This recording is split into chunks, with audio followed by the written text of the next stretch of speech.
Hi, I'm Galen Lehman. I'm outside our warehouse and shipping center, and I am pleased to bring to you our brand new planter. It's Amish made, about maybe 10 miles from our store.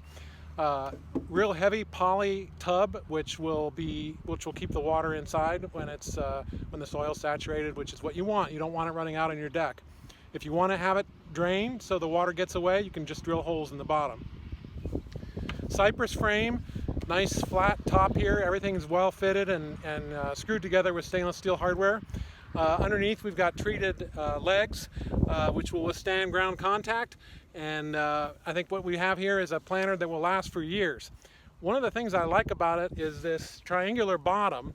That keeps water down near the bottom and helps prevent the soil saturation that I was talking about earlier. Probably eliminate the need to drill those holes we were talking about. And you can use them on a deck or a patio without any dripping onto the deck itself. Love to have you garden this thing. The thing being having just turned 60, I gotta tell you, one of the nicest things about it is that you can stand up and use it. It comes right at countertop height, basically, which means you can garden without having to get down on your hands and knees like I just was. Stop by and see us.